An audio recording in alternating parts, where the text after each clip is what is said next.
नमस्ते बच्चों, कैसे हो। पहली वीडियो में मैंने आपको वह चिड़िया जो कविता व लेखक के बारे में बताया था। आज हम वह चिड़िया जो कविता के प्रश्न उत्तर का अभ्यास करेंगे। कुछ प्रश्न मैंने बदल कर करवाए हैं जो कि आपकी पुस्तक से ही लिए गए हैं। पार्ट फर्स्ट, वह चिड़िया जो कविता, जिसके लेखक का नाम केदारनाथ अग्रवाल है।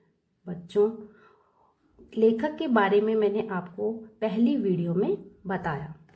अब इसके प्रश्न उत्तर करते हैं।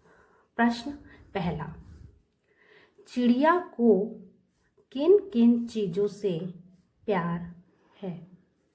चिड़िया को अन्न से, नदी और जंगल से बहुत प्यार है।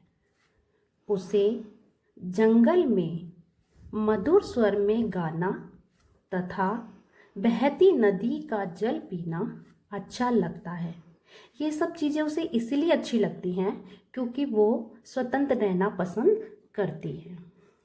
प्रश्न दूसरा, कवि ने चिड़िया को छोटी, संतोषी, मुंहबोली व गर्वीली चिड़िया क्यों कहा गया है? उत्तर, चिड़िया आकार में छोटी है इसलिए कवि ने उसे छोटा कहा है। बच्चों, आपने चिड़िया को देखा होगा, उसका आकार बहुत छोटा होता है, इसलिए कवि ने उसे छोटा कहा है। वह अन्न के दाने से ही संतुष्ट है इसलिए उसे संतोषी बताया गया है। आपको पता है बच्चे, छोटी होने के कारण चिड़िया छोटे छोटे दाने चुगती है और छोटे दानों से ही वो संतुष्ट हो जाती है, इसीलिए कवि ने उसे संतोषी बताया है। वह सारी बातों को बोल देती है इसलिए उसे मुंहबोली कहा गया है। छोटी होने के कारण वो जंगलों में भी घूमती रहती है या पेड़ों पर भी बैठकर ची ची करती रहती है। उनका ची ची करने का मतलब होता है कि वो सारी बातें बोल देती है, इसलिए उसे मुंहबोली कहा गया है।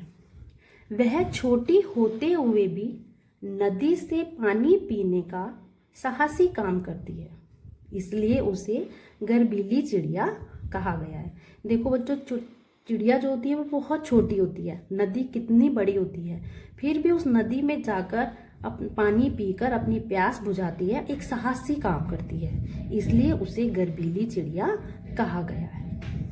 प्रश्न तीसरा, चिड़िया का चित्र बनाते हुए उसके विषय पर 5 पंक्तियां लिखिए। देखो बच्चों, मैंने छोटी सी चिड़िया बनाई है, आपको भी अपनी नोटबुक में इस तरह एक चिड़िया बनानी है और उसके बारे में लिखना है। जो मैंने लिखा है मैं बताती हूँ आपको। पहला, चिड़िया का आकार छोटा होता है। दूसरा, चिड़िया मधुर स्वर में जंगल में गाती है। तीसरा, वह बहती नदी का पानी पीना पसंद करती है। चौथा, उसे स्वतंत्रता अत्यंत प्रिय है। पांचवा, वह नीले पंखों वाली सुंदर चिड़िया है। प्रश्न चौथा, वह चिड़िया जो कविता का और क्या शीर्षक देना चाहोगे? मैंने तो सुंदर चिड़िया और नन्ही चिड़िया नाम दिया है। बच्चों, आप और कोई भी नाम देना चाहो तो लिख सकते हो। प्रश्न पांचवा, आशय स्पष्ट कीजिए। पहला, रस उंडेलकर गा लेती है। उत्तर, चिड़िया जंगल में स्वतंत्र रूप से रहती है। स्वतंत्र होने के कारण वह अत्यंत मधुर स्वर में गाती है।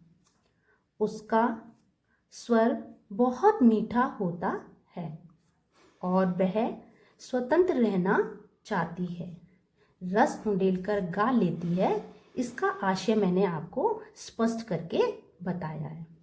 दूसरा है, चढ़ी नदी का दिल टटोलकर जल का मोती ले जाती है, जल का मोती ले जाती है।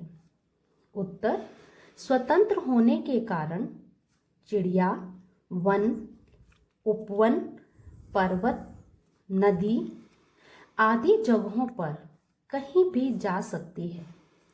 चिड़िया लबालब भरी नदी की अथाह जल राशि का अनुमान लगाती है, अर्थात उस जल राशि में से जल का मोती लाती है और उसी पानी से चिड़िया अपनी प्यास बुझाती है। इसलिए पानी मोती के समान ही अमूल्य है। चड़ी नदी का दिल टटोलकर जल का मोती ले जाती है, जिसका आशय मैंने आपको स्पष्ट करके बताया है। बच्चों, आज हमने वह चिड़िया जो के प्रश्न उत्तर किए हैं। मैं अगली वीडियो में आपको चैप्टर 2 बचपन पाठ पढ़ाऊंगी। अगर आपको कोई प्रश्न उत्तर से संबंधित कोई समस्या हो तो मुझे कमेंट बॉक्स में ज़रूर लिखिए। धन्यवाद।